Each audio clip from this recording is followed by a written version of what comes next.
The AFib Show brings you stories, interviews, lifestyle coaching, and information meant entirely for those with atrial fibrillation, atrial flutter, troublesome ectopic beats, or other heart rhythm disturbances. I'm changing who I am. I'm making a new plan, rearranging my life, and I won't look back ever again. You ain't see me activated. You better hope that you never see me agitated. I think about my actions, plan them out, evaluated. That's how I end up on the top, man, I'm calculated. My mind's a weapon, my body is the engine. I'm never second guessing, I just do what I was destined. Cause I feel I got the blessing, persistence and obsession. That's how you keep progressing, I already learned that lesson, yeah. I'm changing who I am. I'm making a new plan, rearranging my life, and I won't look back ever again. You can't stop what's moving. You can't stop what's moving. I'm changing my life, and I won't look back ever again.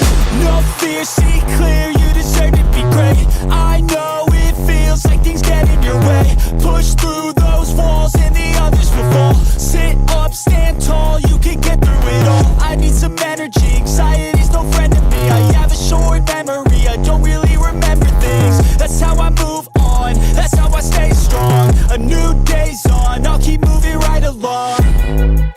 And I feel like the pain in the past, it needs to stay in the past. You gotta take off the cast. I wanna feel like I'm a new person. I wanna have clear vision and purpose. And I feel like the pain shouldn't last. If you can move on and past the things that make you feel bad, and you can change in your brain, I'm certain. I've done it before, and man, I'm not perfect. Okay, AFibers, it's time. Let's go live with Big Northern Bear. Rearranging my life, and I won't look back ever again. You can't stop what's moving.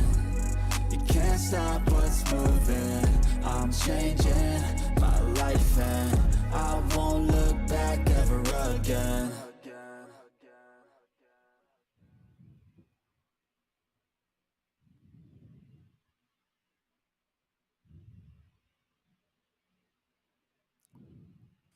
Oh, there is one of our Go Live glitches, Alan. I broke a leg already. Hey, Danny, how are you? Good. How are you?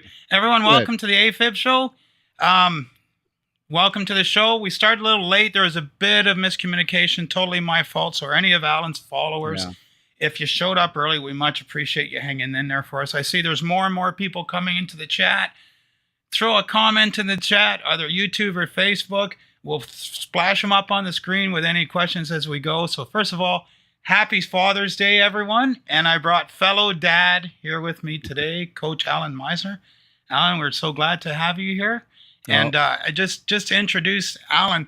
Alan is is one of the midlife, turn his life around kind of guy like me. So I feel like a connection with Alan. He has a great podcast. He's almost at 600 episodes.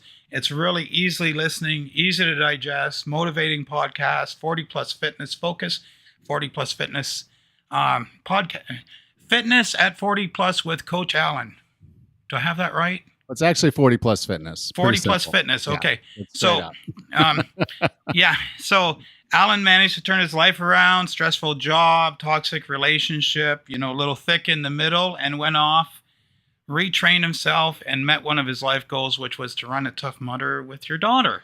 So, so it's given Father's Day. Why don't you tell us what the hell is a Tough Mudder? Well, first off, Danny, happy Father's Day, man. How you Thanks, doing? Man. Yeah, I'm doing great. Man, I'm really happy to have you here. Yeah. Yeah. So when you ask what a Tough Mudder is, that's a loaded question, because to most people, the Tough Mudder is just this really, really hard obstacle course race. It's 13 miles, about 25 obstacles. Most people really, really struggle with it. It's hard, and it took, at the time, probably the hardest civilian-based obstacle course available, and actually the first one that actually someone died doing. So this was not an easy thing, but what it was it was an opportunity for me to reconnect with my daughter and reconnect with who I was. Because when I grew up, I was the uber athlete. I was the overachiever athlete. I was the guy in the Ranger unit. I was the top football. I everything you want when you go through athletics and you think about yourself as a young man, that was me. I was that guy, and I lost that guy, and I became someone else. The guy I call the fat bastard. Um, I didn't even like myself. I was unhealthy. I was unfit, and I realized I was losing everything, including a relationship with my daughter. And so when my, at the time, 20-year-old daughter said, "Hey, daddy," because she was getting into CrossFit, she was a level 1 CrossFit coach. She tells me, "Hey, daddy, I want you to watch me do a CrossFit competition." And I was thinking to myself, what? I, no, Right. I should actually be competing in the CrossFit competition with you. I don't want to be a spectator in your life. I want to be a participant. And so I started with a Warrior Dash, which is a 5K, kind of almost a fun run kind of thing. Yeah. And she left me in the dust, as she should have. And I was like, okay, look, we've got a lot of people involved, and you want to do this, and I want to do this. I says, let's do a Tough Mudder. And there was like this. There was one that was like 8 months out. It was 8 months out. So it was in March, and I was looking at November. Now at this point, I'd already lost like 20 pounds. But I still, was nowhere close. And so I said, okay, I'm going to put something hard on myself. I'm going to put something out there that really challenges me and makes me change, like really change. Because at the Oh, you time, picked a good one, man. but here's the thing. Again, when you ask me about what a Tough Mudder is, here's what I'll tell you what it is. There are 3 memories I have with my daughter that will always live in my heart. When she was born, when she wrapped her hand around my pinky right after she was born. When I walked her across the aisle last November, and when I was holding her hand finishing a Tough Mudder, Yeah. where I didn't hold her up, and she didn't hold me up. We pushed each other through it. We finished in a great time. We were both just happy. And if you look at the picture on my website, you can tell that is one of the happiest moments of my life. No one can take that away from me. I Yeah. was a No, that's participant in my beautiful. daughter's life. And so if you can breathe, if you can do anything right now, you can still be a participant in life, and you can still change yourself. And that's the message I want to bring forward, is wherever you are, you can get better. But It's sort of like I can see, there when I go to sports events, obviously for the kids, and and my stepson's in basketball, for example, so we'll go watch the game sometimes, and you can see these dads on the bench wishing they were in there. So instead, they're vicariously living through their child. yeah, And those are the ones who get, screaming at the coach, or they're screaming at the kid, follow the ball, follow, you know what I mean? And so I think, is this a trap dads get into? We start putting it all on the kid instead of just, leading by example. well, yeah, because I mean, as my daughter was telling me, she was into fitness and she was into this. I'm like, okay, hey, if you want to get certified, I'll help you make it happen. And so we took a Houston trip, and she went and got certified there, and she loved it. And I'm like, you love this, so let's just do more of it. But I Mhm. realized, because I went to I'd been trying and trying and trying, and I'm not going to say my path was like an 8-month path, and then suddenly I was special. I'd been working on this for almost a decade, and I wasn't getting anywhere. But it wasn't until that moment where my daughter said, and "Hey, daddy, I want you to watch me do a CrossFit competition." And I was like, damn, like you said, I'm the basketball dad that can't play basketball. Right. And I was like, no, well, I still can't play basketball. I still be the dad who can't play basketball, but because I can't make a shot to save my life. But it was just one of those moments where I realized, okay, I'm the only one who can change me. And I think, yeah, if the father wants to change the child and make them special, if the father wants to see their child go into college basketball or college whatever, wants to see them win meets, wants to see them become Olympic athletes, or all of that, and there's this vicarious growth inside them, they feel strong about it. I mean, that works. Tiger Woods' father was that way. Serena Williams and her sister's father was that way. But they put their money where their mouth was, and they made them what they needed to be.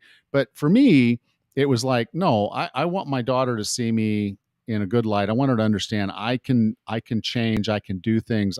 I'm still capable. It was just for me, it was a different mindset breakthrough.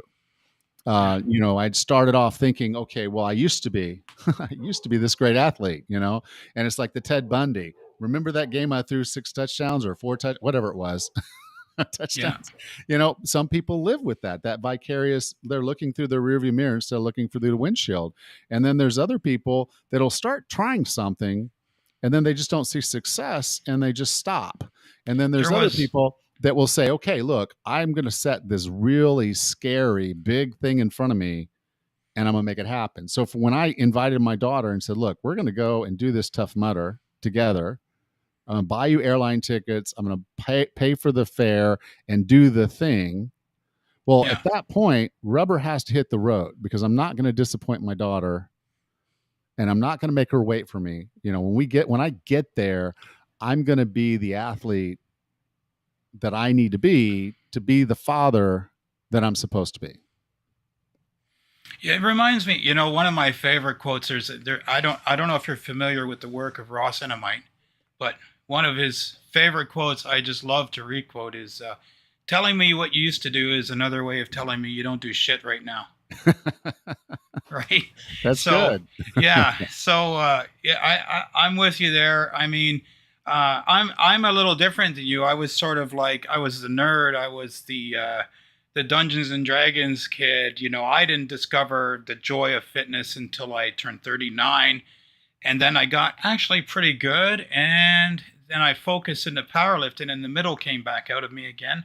But Alan, when I was listening to your story, there are a lot of us who have that moment like you had when you're sitting watching, when your daughter said, come watch me compete, who had that sort of light bulb moment where I'm on the wrong side of this equation.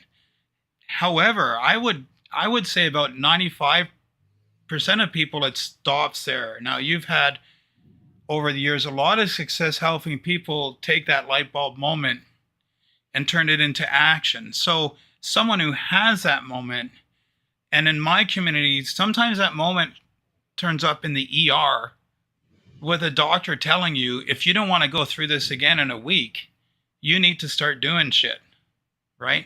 Yeah. So how do you help that person while that burning inspiration is still fresh? How do you help them start turning that into an action, especially perhaps someone who just doesn't know where to start? Yeah. Well, I had lots of light bulb moments. I had lots of them. Starting in my late 30s, I was already unfit and unhappy and sitting on the beach in Mexico because the day before I started playing sand volleyball. And this is not 2-man volleyball like I used to play when I was competing. This was just getting out on the sand and trying to play a little bit of volleyball. And I literally almost had to call for an ambulance because I thought I was having a heart attack. And it wasn't. It was just I was out of shape, winded, overweight.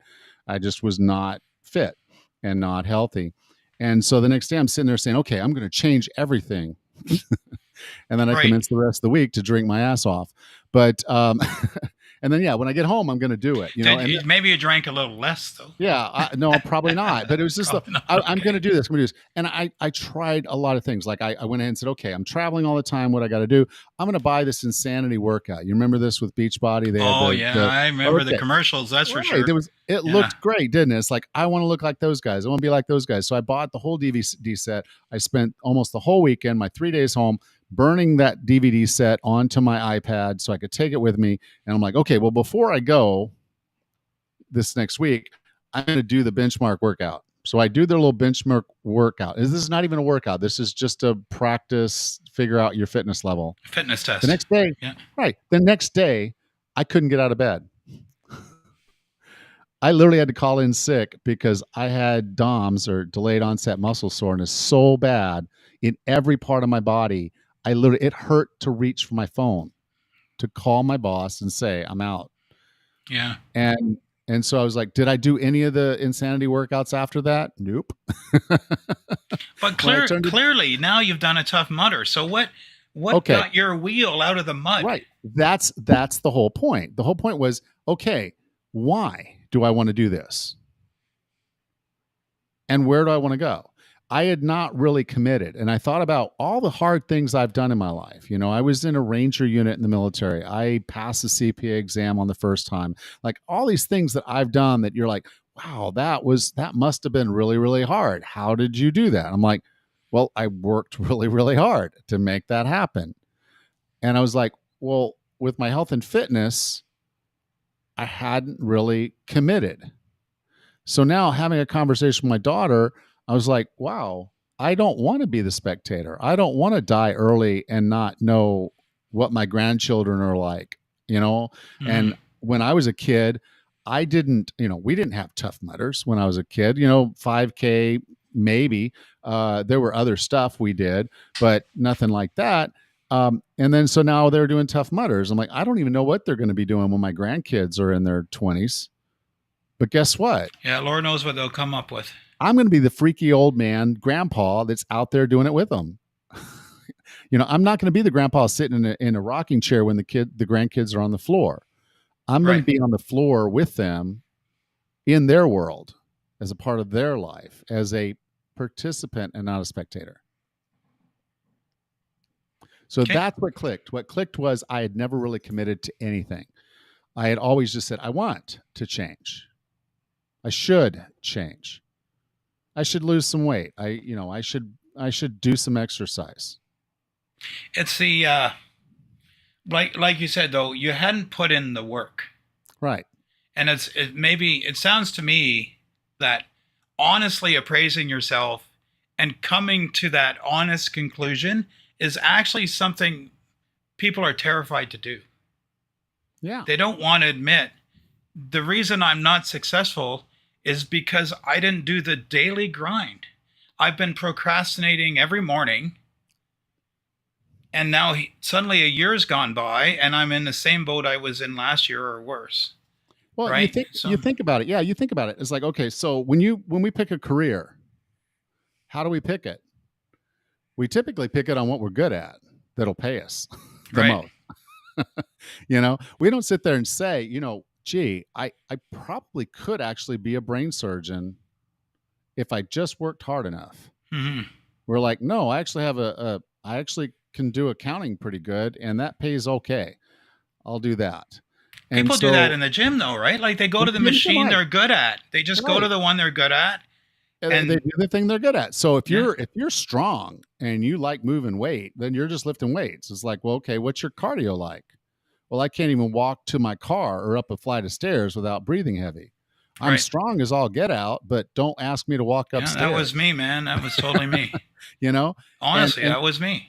And we couldn't even talk about balance. It's like, okay, if I fall, I got enough muscle mass that I'm probably not going to break. But guess what? I keep falling all the time. The worst thing in my world was dropping something on the floor and then knowing I would have to go down and pick it up. Yeah. I just hated that so much.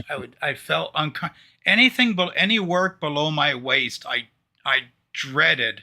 And that was because of poor cardio and excess body weight, right? And probably and mobility and un'ideal, balance and everything mobility. Else. You just knew you were going to look awkward doing it. You couldn't look athletic. Like when you do a deadlift, like your kettlebell swings were awesome in that intro video, by the way. Oh, thank you. But when you're good at something, it's like now you feel really confident to do it and do it in front of people. But now, okay, look, crap, I've got to reach down there and grab that even 2.5 pound plate. And that means I have to actually get down on the ground and reach down and actually get that plate because that plate's not going to come up to me, but I have to get down there. So you're right. It's completely outside the realm of comfort. And that's where the magic happens in all of fitness is just getting slightly out of your comfort zone day in and day out. Yeah, absolutely. I think a quote I've used on the show before, so my audience knows it. I have a friend I used to train with. He was an older man at the time, but we trained together, and he was like in such good shape. And he once said to me, he said, Danny, every piece of equipment in this gym was invented to avoid doing the burpee. And I think, yeah, there's some truth to I'm going that. to argue with him. I'm going to argue with him because the burpee wasn't really famous for the No, longest but time. it's But the point. I guess the yeah, point is, you could do burpees, but it's more fun to do a bicep curl, and I'll still feel like I'm doing something, even though yeah. I'm not really building Oh fitness, yeah. right? It's just So, why do people don't do leg day? Because it sucks. But right. yeah, Yes. I'm not one of them, but yeah, a right. lot of people skipping leg day for sure. So, You know, so John, go on. No, please but I continue. think one of the core of this is okay. So when you start thinking about fitness, because you're talking about fitness from a powerlifter perspective, which doesn't interest me. We might talk about CrossFit or burpees that doesn't interest someone else, and that's okay because fitness is not some special thing that you have to be like somebody else. Fitness has Right. to be specific to you, and what I like to call is I call fit for task. So when I talk about fit for task, what I'm really after here thinking about was okay, what do you need to do today? What's your fitness level and what do you need? So if you need to keep up with grandchildren or toddlers, your children or your grandchildren, what do you need to be able to do? So, like I Yeah. said, I You had need this to be able to get on the floor and play with them. get on the floor and play with them because Yeah. that's a relationship that you don't have right now. So you Carry need to them work on on your that. shoulders, lift them over your head, put them on Take your them to the shoulders. zoo, not be the Yeah. guy not be the person sitting on the bench while they do their zoo visit, waiting for them to finish so they walk back. Run the bases with them, right? Like Right. it's Exactly. Show them how to play the game. Be in it with them. Even if you're not good at it, just be in it with them. And so when I think about fitness and people are trying to say, okay, well, I'm not motivated, I'm like, well, you're not looking at the big picture. Yeah, I'm not motivated to do burpees. yeah. What are burpees going to do for me? Well, I'll tell you what burpees will do for me. They're going to make me a pretty awesome grandfather. Yeah. I don't like them any more than anybody else, but I can tell you if I can get down on the floor and get back up and keep doing it, I can keep up If with you can any do it toddler. 20 times in a few rounds, like a couple times a week as a drill, then when you have to do it to pick up your toddler, it's a piece of cake, right? Yeah.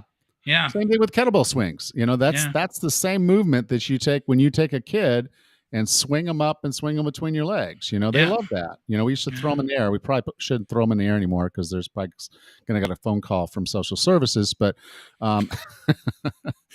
playing with your kid is a workout if you're doing it right. Yeah. And so it's the whole point of workout to be able to play with the people around you, to live the life you're supposed to be. One of the things I also look at is like aspirational. It's like, who do I want to be when I grow up? Okay, well, right. You say, Allan, you're 57 years old. Aren't you grown up yet? I'm like, no, because I'm going to be 67, 87, maybe 107. But I put this out there and people joke about it. They think it's funny. But when you really take some time to think about this, I make the statement, I want to be able to wipe my own ass when I'm 105. Right. What does that mean? It means I'm independent. It means I can take care of myself. No one else is having to take care of me. So being the dad, the grandfather, the great-grandfather, I don't want people to see me in a compromised position. You don't either.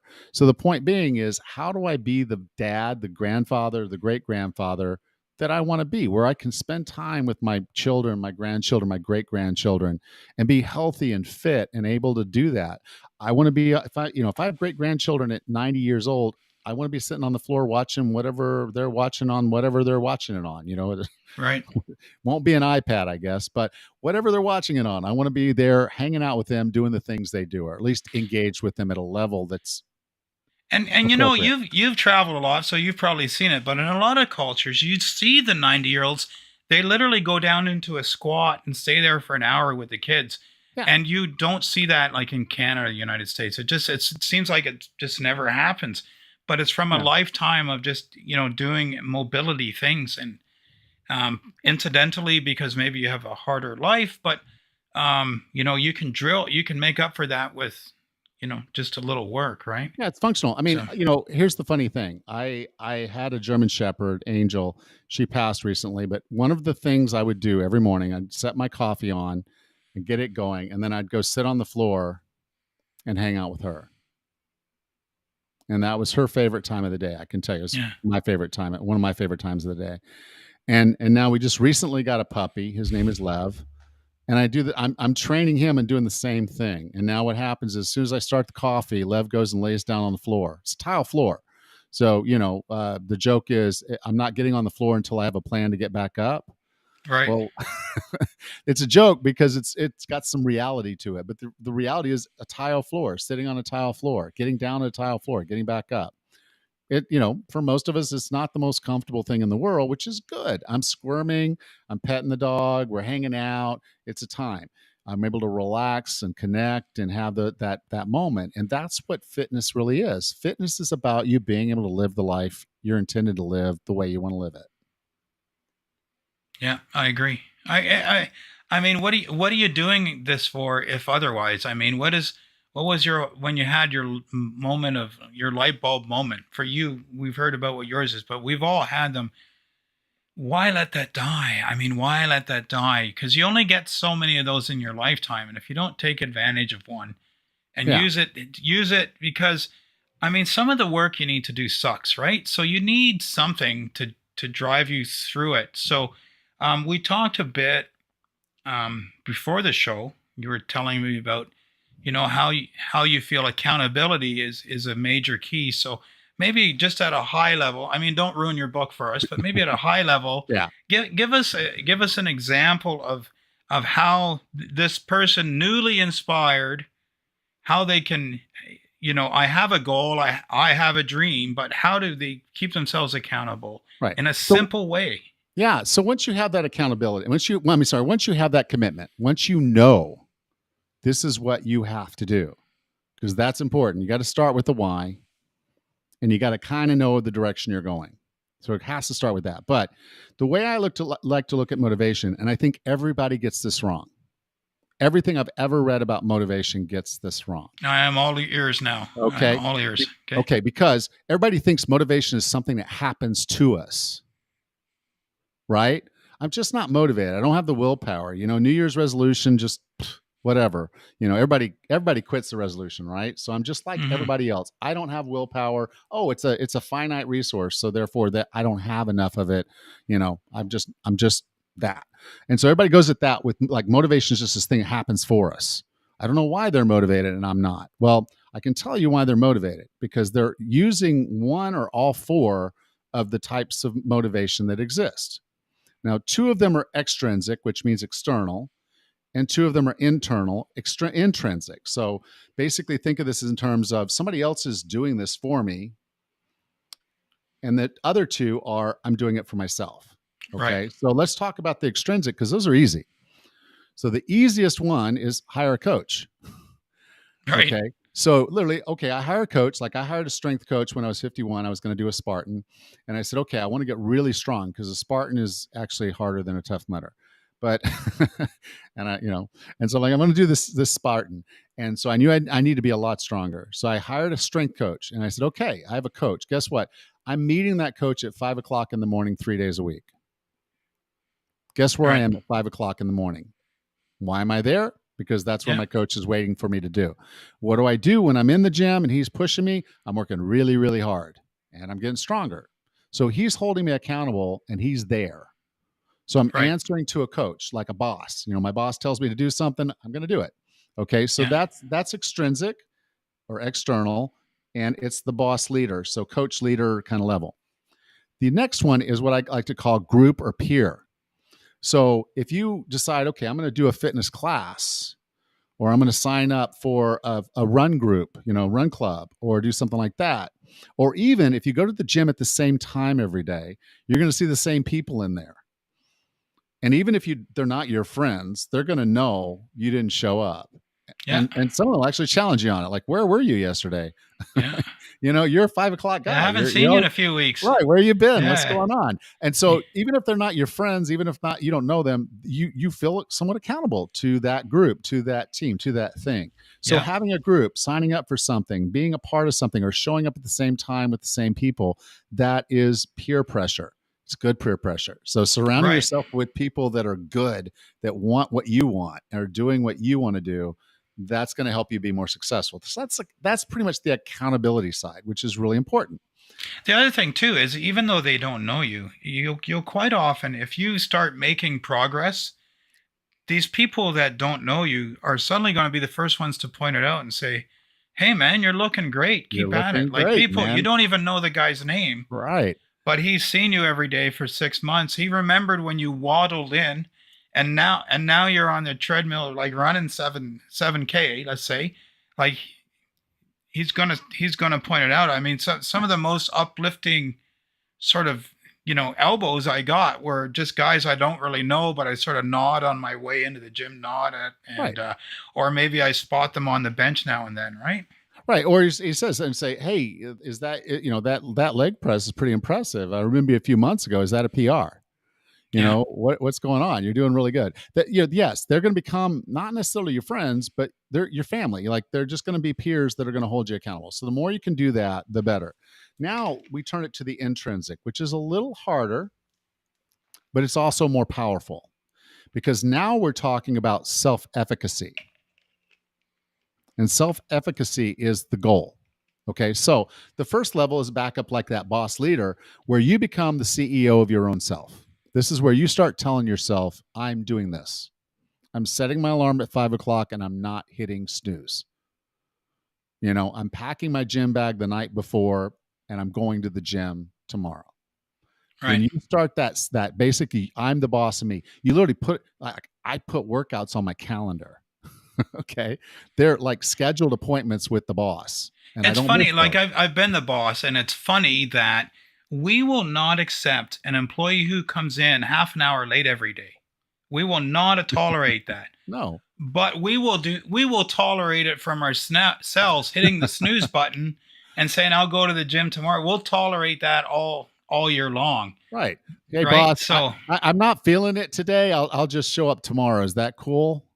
No, it's not cool. it's not cool. It's not cool. Yeah, be Okay, your own so boss. be Yeah. your own boss. Self management. Again, self efficacy. It's harder, but once you Thanks, start Corey. doing that, you're going to get some better results. Now, the final one, and this is the hardest, but when this starts to happen, it's magic because this is where everything comes together for you. And this is where you start to relate yourself to a specific type of person. So you were a power lifter. You thought of yourself as a power lifter. So what did you do? You Yeah, lifted. powerlifting. Right. You did everything you needed I to go do bench for 3 hours straight. That's what I right. did. You did everything you needed to do to be really good at what you were. You Yeah, and I became even a I person. even actually did things that hurt my health to specialize in the powerlifting. Like I actually felt like less flexibility benefited me in the squats, so I deliberately wouldn't stretch my legs Yeah. because I felt it would help me come. So actually, I was at the point where I was making bad decisions That's because I possible, but was so single-minded in that one. I was thinking of the sport and not quality of life at all. right, right. So we got to have some balance in there, but you can kind of understand the point of when you start to relate yourself to being a certain person, Hmm. to being a certain way. Now, if we're talking about being a great father or great grandfather, then yeah, you have a different fitness approach. So again, what is fit for task? Who are you? Who do you need to Yeah. be?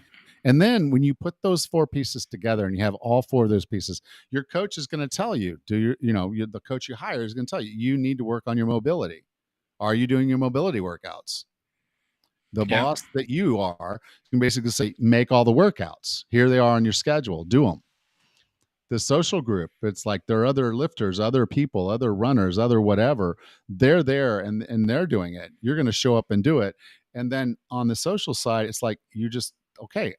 This is who I am. I'm a tough mutter. I'm a father. I'm a whatever it is. You'll hear it. Like people who do CrossFit, they talk a lot about CrossFit. Yeah. Powerlifters talk about powerlifting. Yeah. Runners talk about running. You know, and so as you start to think about that, if you can fill all four of those quadrants up, there's nothing that'll stop you. Yeah, I mean, Yeah. it's like it just creates that momentum, Yeah, right? One starts to build on the other. exactly. And so if your coach isn't there one day, but other people are watching, you're still going to do your workout. And even if they're not, your boss inside yourself is going to say, just freaking go do your workout. Here's the workout. It's on paper. Do it. And then the whole point being is you equate to being that kind of person. So the point of all that was motivation didn't just happen to you. You had to do something. If you look at all 4 of those quadrants, I had to hire a coach. I had to surround myself with the right people. I had to decide I'm my boss, and I had to start doing things that a boss would do to their staff. And then the other one is I had to actually keep doing the work, because if I don't ever do powerlifting, I can't call myself a powerlifter. If I don't ever run, I can't call myself a runner. So do you think people confuse desire with motivation? I really want it, therefore it's not the same thing, right? Like, well, there's a basic point where I think people say, okay, if I don't want to do it for one reason or another, I lack willpower or I lack motivation. It's just easy to say because it's so common. You know, there are whole studies on the amount of willpower a person has, or how to, this or that. And there's all this stuff about people, who fails a health and fitness resolution. 96% of people, or 92%, whatever study you look at has a number. But the expectation is failure.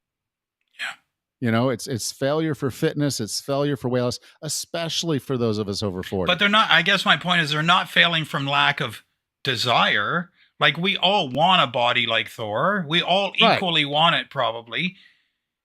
But that doesn't, I think people really wanting something is not motivation. And motivation, you said, has to be cultivated. Right. But guess what Thor does?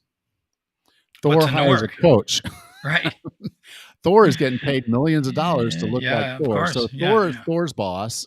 The guy who I don't even know the name of the actor, but the guy he's his own boss, because he's like, look, I'm getting paid X millions of dollars to look like Thor.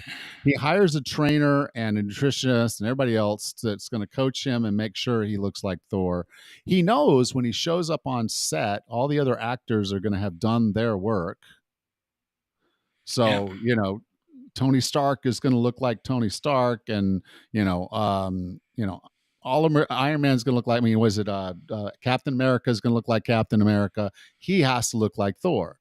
And so he knows that. So all the other actors are like, dude, I'm going to show up.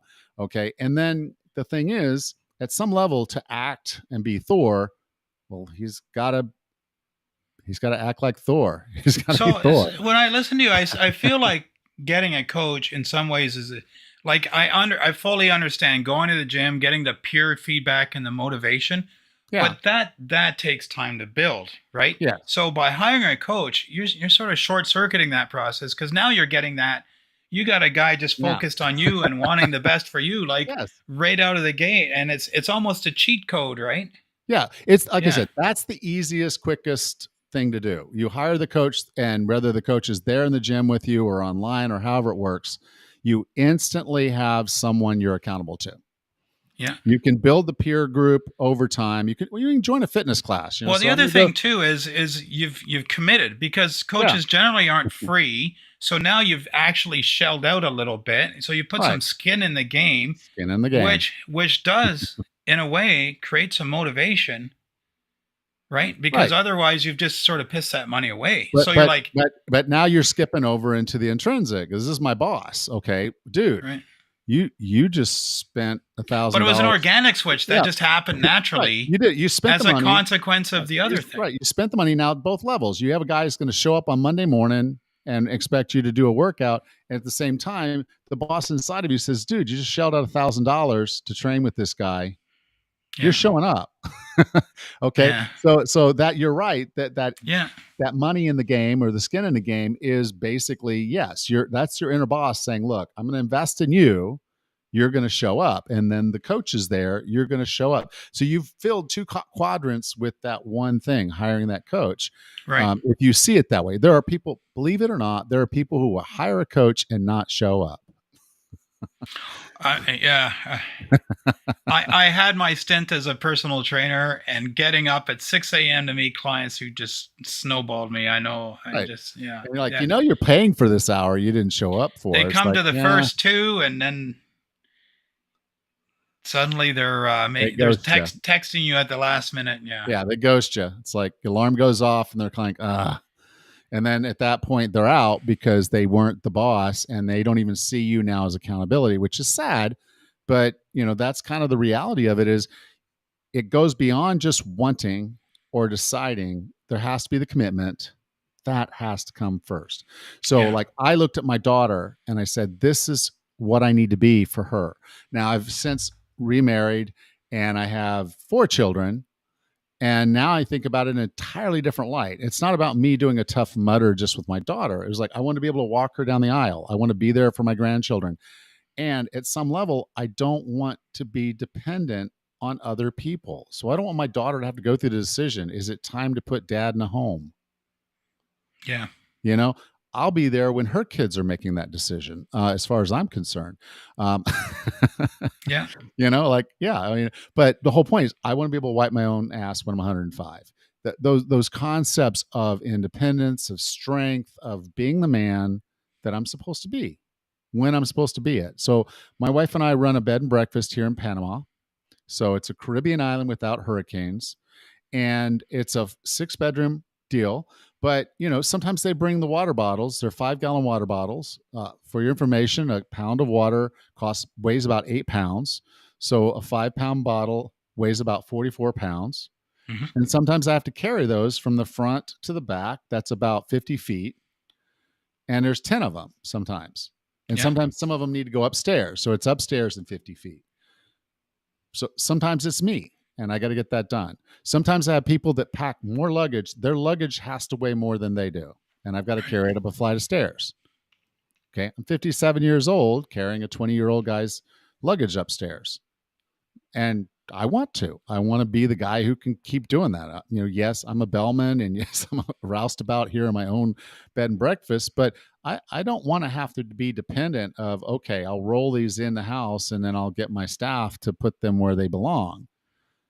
I want to be Yeah. able to do those things. So it's understanding who you want to be, who you need to be, having a commitment to it, and then training for that thing. Let me bring in a comment from the audience here. I'm going to read from Corey. Okay. Okay. Thanks, Corey. Yeah. For people like me and Bear, me here, people with AFib palpitations, it's 5 times harder, but we still have to pull through these things. I try to motivate myself. I can be fine. And then a palpitation or flutter will strike and it'll smash that motivation. And it's a real challenge for Yes. because I always describe it as, when you have AFib, it's like having a jack in the box for your heart, right? Eventually it's going to go off. You're just never really sure when. So, and that can be intensely frightening, and so if you have anything to share with Corey, because a lot of people in my audience actually have that very fear, and I'll just couch it by saying we're going to assume any advice given here. You work with your doctor and you have the clearance to establish a physical activity level appropriate. Okay. So with that disclaimer in mind. Yeah. Thank you. Because again, I am not a doctor. I'm a personal trainer and a health coach and a nutrition coach. And so that's what I do. I work with people that have been cleared by their doctors or their physical therapists. But if you guys tune in on the 24th, there'll be a doctor here. So just saying. Yeah. So tune in on the 24th, please, and talk to your doctor about this. He's on your team, as is a trainer, as maybe we are now that you're listening to us. But just realize we're advisors. We're not the guy who's going to make the decision. But here's the thing, Corey, and I appreciate this question because this is really important. Everybody starts where they start and is going where they're going. So what I mean by that is the way I like to look at it is like if I wanted to drive to Texas, it's a very different drive than what Danny's going to do, or Bear. It's a different drive. He's coming from a different direction, a different place. Now, I might be driving to Houston. He's driving to Dallas. So we're driving to different places. We can say we're all going to Dallas or we're going to Texas, which is fitness, but we're going to different places and we're coming from different places. So the first step is to understand where you are and what your limitations are and what your capabilities are. Okay, so you start with what you have, where you are. And then what we want to do is we want to just do these gentle nudges. So as you're training, you shouldn't add 50% more weight the next time you work out. You add a little bit. If you're going to be running, They tell you don't go out the first day and try to run 3 or 4 miles. Go out and walk, for 20 minutes or so. See how you feel. When you get comfortable with that, make it 25, or maybe run a little bit more and walk a little less. But it's these gentle nudges that are going to push you to that line. So there's a line of discomfort. And I can tell you, if you stay in your comfort zone, you'll stay right where you are. To grow, and I think Danny can back this up, the only way you get better is to push yourself outside the comfort zone. Yeah. But with what you're dealing with, you don't want to go too far outside that comfort zone at any point in time. But you want to just test that line. You just want to push a little outside of it. And what's going to happen is adaptation. When we stress our body, it gets stronger. Yeah. It adapts. And it's true. You know what? It's true in the case of the heart condition for our mind. Like, I don't know if you saw it, Corey, but my last video I put out, edited video, was using cognitive behavioral therapy and how I used it to deal with exactly what you're going through now, brother. Exactly. So give that one a watch, because part of step 3, I think it was 3 of 5, was exposure therapy. And that's where you're doing your physical activity and going a little outside of your comfort level, right? And I think, Corey, the thing you can do is you want to leave yourself to safety net. And for me, it was telling my wife, here's where I'm going. Here's the route. I share my location on my phone, and I should be back in like 40 minutes. And just telling her that, I felt like, well, someone has my back. If I get in real trouble, they're sort of watching out for me. They're a phone call away. She's willing to come get me in the car. And if she wasn't home, I literally didn't go for my walks when my heart was unstable. She wasn't home. I didn't go for my walks because I didn't have that. So, and if you don't have that, maybe you find someone and have a buddy system with them, or find a way to give yourself a safety net, because you'll feel a little better about leaving your comfort zone if you sort of have a plan B, right? Because, I mean, they put the people get on the treadmill and there's that clip they can clip to their chest in case they pass out, and no one ever uses it. Well, you be the guy who uses the clip. Okay? Because just that mental reassurance that you've got, what if something happens, that you've planned for, that can sometimes go a long way. Yeah. Well, I don't know if you can see behind me here, but what you see behind me is a safety rack. Yeah. Which means when I'm doing squats, I have a bar down there right at about the bottom of my squat, that if for some reason or another I can't handle the weight coming back up, I just can set it down without injuring myself. So that is an important thing. So if you're talking about cardio, it might seem weird, but just do the block. There's no reason for you to try to do a mile out and a mile back, or 2 miles out and 2 miles back. Just it might feel a little bit mundane to basically do the same block over and over and over again. But what is you're never more than 2 blocks away from your house. And listen to Alan Meisner's podcast while you're doing that, because again, if one of the things we do is we feed our minds these days a constant diet of junk food in our minds. So if you're trying to like improve your cardio or your strength or just your fitness in general, listening to people who podcast or have shows about that topic becomes a source of motivation by itself. So you're out walking, you're listening to something that's on that, like CrossFitters, like you said, they like to talk about CrossFit. Okay, well, if you're trying to get fit, you're alone, but you can listen to other people talking about fitness, and that gives like one of your quadrants, Alan. It's almost like, again, a cheat code to get some of that social extrinsic feedback, right? Exactly right. Jim Rohn, you're the sum of the 5 people you spend the most time with. And if you're finding podcasters and teachers and people around you that they're interested in your well-being, they're trying to teach you good things that make you healthier, make you more fit. Absolutely. I mean, you're listening to this or watching this today, and YouTube's great, but there's a ton of content out there, a ton of great people out there that, you're going to resonate with, or you won't, which, that's fine too. But find the guys that, it's like, I'm listening to this person or this woman or this guy or whatever, or this team, these people, and are they adding value to your life? So and here's one of the coolest things. Everybody talks about how to change and they talk about what to stop doing. But here's the thing. If you actually start doing more good things, you crowd out the bad. So like Yeah, it's true. you start eating more vegetables, guess what you're not doing? You're not eating a lot of Now you're taking carbs. out of my playbook, Okay. bro. Yeah. Just crowd it out. Put a little bit more good in, and just that gentle nudges. It's a little bit more effort, a little bit more better food, a little bit more quality to what you're listening to and what you're thinking, because that your body listens to you, and it's a very interesting dynamic. It's something I've really started putting together for myself to understand what's going on with people.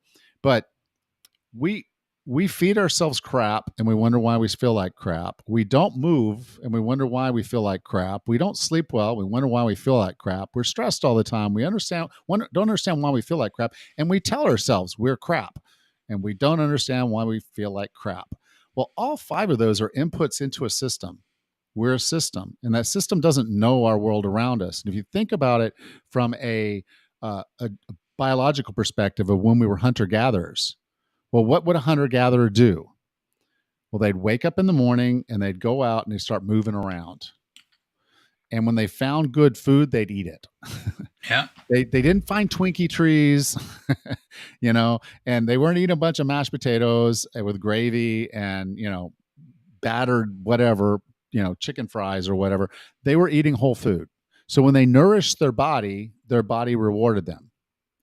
When they moved, their body understood, I'm safe and free. I can move about, I can hunt, I can gather. Oh, and I'm lifting something heavy. I must have killed a moose or a bear. Okay? So food is plentiful. I'm safe. Everything's cool. Okay? I'm sleeping well. Means I'm not afraid that there's something that's going to come into my den and kill me, or my tent and kill me. And then you talk about stress. Okay, I'm not overly stressed. Yes, occasionally a bear, run. Okay? But I'm okay. I get past that. That's just a little surge and I'm done.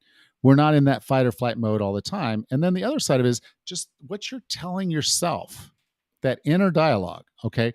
I used the term earlier. I said fat bastard. And that was my inner dialogue. That's what I called myself at that point in my life. That's how I felt about myself.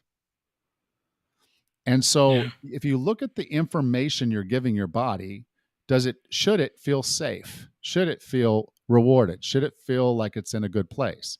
And if you're eating well, you're moving well, you're managing stress, you're sleeping well, and you are self-affirming that you're a good man doing good things for yourself, all of that tells your body it's safe and it should get better. It should improve. Not only that, it tells the children who are role modeling after you that those things are important.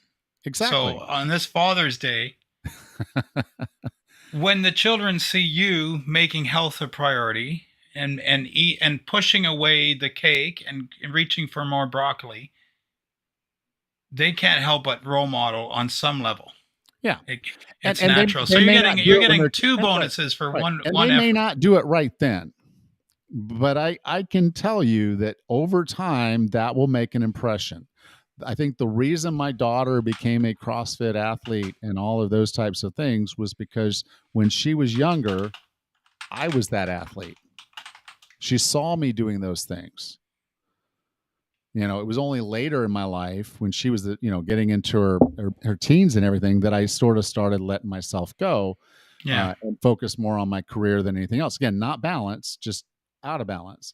And so if you're focused on your health, you want to improve your health, you'll be a good role model. You just might not see the reward of that straight away, but you will, because eventually they'll know, okay, this is what my dad did and I saw the benefit. And I had a guest on my show really, really early on. Don't listen to this episode because I was terrible as a podcaster back then. But I had a guy named Todd on my show, and he weighed well over 500 pounds when he was laying in the hospital. And the doctors were like, we're not even sure how you walked in here. You're basically dead on your feet. Yeah. And he looked over at his kids. He's laying in the bed and he's looking over his kids. They wouldn't look at him. Okay, they're little kids and they're just freaked out that their dad's in a hospital bed. And he was like, I'm never going to do that to them again. Okay. So if that's your rock bottom and that's where you're coming from, I'm not going to say good because I wish it hadn't come to that. But as you kind of look at your life and say, okay, I want to be this person for my kids, for my grandkids, for myself, for my wife, then that's the start. That's the why. That's deep. That's emotional. And if it upsets you, good. If it makes you feel great, passion, and good, like I said, crossing that finish line with my daughter, holding her hand at a Tough Mudder is something no one can ever take away from me. It's a memory I'll never forget. That's great. Allan, we've been going on a while, and I've been rude, or well, your talk's been highly interesting, and I haven't been going. But I would like you to self promote a little bit. So will you tell us a little bit about where we can follow you, and maybe a little bit about your book? Okay. So the book is called The Wellness Roadmap, and I wrote it a few years ago. It kind of walks you a little bit through my journey, but what I tried to do was to take what I did. It took me a long time to do it, so I want to shorten that for you.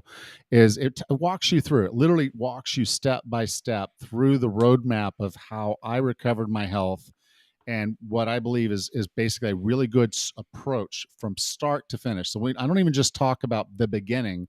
I talk about the middle and I talk about the end. What happens when you think you're in pretty good shape and you feel like you've met all your goals? Right. It's not a destination. I can tell you right now. It's a place. And it's good. It's good to be at that place, but there's something after. So I walk you through that whole thing. It's a roadmap. So it's called the Wellness Roadmap. You can get it on Amazon or Barnes and Noble or wherever. And I've noticed if you're the Kindle Prime or whatever it's called, it's actually included in that club. Yeah, so yeah. If you're a member of that, I basically added it to that Prime, so that basically, you can basically listen for free on your Kindle Prime membership.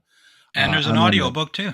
And I did the audiobook. So if you don't hate my voice, I read it. It's about 5.5 hours of me. So, again, if you don't hate my voice, you might be able to put up with that. And again, if you're doing those walks and runs that Danny just talked about, there's some more content for you. And then what episode number are you on your podcast? I think 594 just went live this week. And I'm already planned out all the way through episode 602. But I hit 600, I think, late July. So we're approaching 600. Wow. But it was a passion project of me saying, okay, I want to help other people. I understood I didn't have these resources when I was going through this, and it was just so hard. And I said, it's just sad. There's no one doing podcasting for people over 40 for health and fitness. Danny, what you're doing right now is unique. There's no one else in this space that I'm aware of that's really focused on these guys with AFib. So it's a special thing when you kind of find, okay, there's something about me that's important and I can help other people. So I appreciate what you're doing. It's a nice feeling to feel like you get that peer support. Like this one of the ways. Someone told me the other day I'm the Joe Rogan of AFib.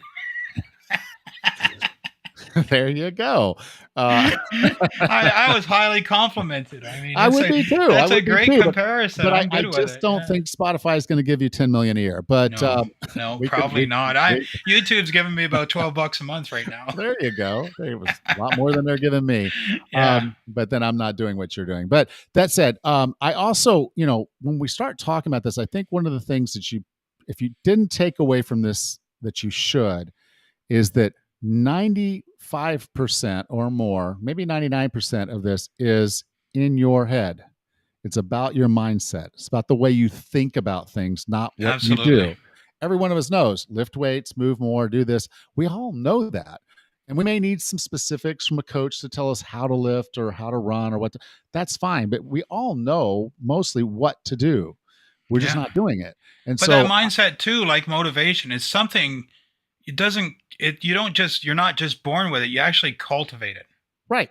Yeah. So what I did was, I've coached thousands of thousands of people over the years. And what I found was, okay, when I started looking at my journey and I started looking at their journeys, and I was seeing some parallels and I was seeing some patterns. So if you do something enough, you start to see the patterns. And so I saw a pattern of mindset. And what I found was there were 5 basic mindsets that people have Now, we all have multiples of them. We're not all just one, but there's a primary one. It's that first one. It's that first domino that if you can find that and address that one thing, it makes the steps easier. It literally puts you in a winning mode. It turns something that's a weakness into a superpower. And if you're interested in this, you can go to 40plusfitness.com/fit. And there's a 60-second quiz. It's absolutely free. Yeah. And what it'll do is it will tell you which one of those 5 primary mindsets is your primary mindset. And so, like I told you earlier in the show, I was looking back at the athlete I was in my 20s, and I was trying to be that guy again, and it wasn't working. So I was a windshield. I was looking in the rearview mirror when I should have been looking out the windshield, doing what I can with what I have. So, Corey, as you're thinking about your approach, you have to look at this differently than you did before. You have where you are, and you just have to say, okay, based on where I am, what should I do? What can I do? How do I push that envelope to be out of my comfort zone? Now, there are other ones, like once I got started, I realized that if I stopped at all, if I wasn't consistent, I lost traction. I was in the ditch. So that's what I call tires. So I had to have traction. If I didn't have traction, I was in the ditch. Now, there are 3 others, and I had to work through a couple of these, first primary one, second primary. But once I got past the windshield and I was looking forward, it made the next one easier. The dominoes started to topple for me. And then as I got more motivated, because I was doing, not waiting for motivation, but doing, because I had a why, I had a vision, and I started doing the things that were necessary, I was pushing myself and filling all of those quadrants of my motivation, and things just fell into place. So it's all in your head. All of this is imaginary, and you can imagine a better future, but you have to get past yourself. Yeah. Let me get the closing piece of advice from you. I'm going to tell you my problem. Okay. Pretend you're my coach angel over the shoulder for a minute. I'm one of these guys. Once I set a goal, like firmly set, man, I'm laser. Right? Yeah. I'm laser. Mm-hmm. When I hit the goal, my problem is success. After that, things just go off the rails, right? And it could take me a year of training to hit that goal. And sometimes the worst thing that can happen to a person is achieving their goal. Right. What's a coping strategy for that? Okay. Two bits. Okay. So one is the quiz. When you take the quiz, I will. When you take the quiz, you're going to be an atlas. Yeah. Okay. You like that big thing in front of you. Well, you ruined the ending for me, but I'll take it anyway. Okay. I'm just going to tell you. You're going to come up as an atlas. I'm 99% sure you're going to be an atlas, which an atlas, if you remember an atlas, we used to have paper atlases. We would take a red felt pen, and they'd draw out the trip. Our parents would take us on this trip. They would draw out the trip. Okay. You had to have that endpoint. And so you're sitting there with the atlas, if your parents let you have it, watching yourself do this drive. It's like, how long is this going to take? When are we going to get there? We never ask when we get there. We just look at the atlas. It's like, okay, well, we're halfway, the felt tip, we're halfway through. So yeah, we're only halfway. But you had a destination. So as the destination was the thing, and you drove hard to get to that destination, which was great. And then you get there. What's next? So in my book, I talk about cargo. And that's the third phase of a third section of that book. And cargo is when you get there. You have to unload your cargo. So the first thing is celebrate. Be very proud of yourself, Danny, for what you accomplished. It was not easy. It was hard. Yeah, that's definitely not a problem. I'm happy to celebrate. Yeah. So celebrate, but not celebrate with wine and food. No, celebrate yourself as a better human being. Celebrate that mentally as like, wow. Yeah, that's a better way to look at it. Okay, the second one is to acclimate. So acclimate, acclimate to the fact that you're a different human being. When you do something hard, you change yourself. You don't just change your body, you change yourself. And other people might be looking at you differently, and you're probably looking at yourself differently. And that's just different relationships. So there might be friends that you used to go drinking buddies, and you haven't talked to them in months. And you're like, well, are they really your friends? Are you going to go back to that? or you're going to acclimate to the fact that you're now someone different than you were back then because you changed. So you acclimate to who you are, and you just realize, okay, I might have to have different friends. I might have to act a different way. I might have to do different things. Okay. I'm not hanging and out there. I think too, part of it is maybe, and this is just an insight I just had now while talking to you, is that, you know how you talked about we all start our journey at a different place and we hit our destination, and there's sort of, well, when you get to your destination, there's a reorientation. You have to, what I would have always viewed as the finish line, I now have to see it as a new starting point. And I think that's where I'm not. That's the next one. That's the R. The R is recalibrate your GPS. Yeah. Set your next thing. Well, you really have walked this path ahead of me. and then G, okay, again, I'm going to use my Kindle privileges and get your book. G is to go. G is to just go. You basically have worked there. You celebrate, you acclimate, you recalibrate, and then you go. So it's not an end of the journey. It's a leg of a journey. It's just a leg. Yeah, it's a segment. And then you got the next one. Dude, man, it's been so great having you here. And just for those who don't know, it's 40 plus 40 plusfitness.com. Hop over and take the quiz. I'll be taking the quiz. I'll share my results down in the description tomorrow after I do the quiz. I'll put it down in there. There's links to Allan's resources in the description of this video. And Allan, I invite you to just come back and check the link in a day or two. There'll probably be a few comments and people. You could jump in and mix it up. And I appreciate this. You said it's your first live in at least some time or ever. Well, no, it's my first live video on interview. YouTube. Yeah. Oh, that's great. On any platform. I'm really glad I invited you, man. I hope to have you back sometime. I mean, it's I felt like it's been a really valuable conversation, at least for me personally. I think Corey got something out of it and a few others there. And I know people will be watching it who couldn't be on the live stream. I probably get 80% of my views after the fact, to be honest. So there'll be people watching, and it's been really great having you. And I'm going to play us out with a song here. One of my old standbys. And Allan, I'll give you the final note. Happy Father's Day message to the could-be fit fathers out there. Yeah, guys, you just got to get started.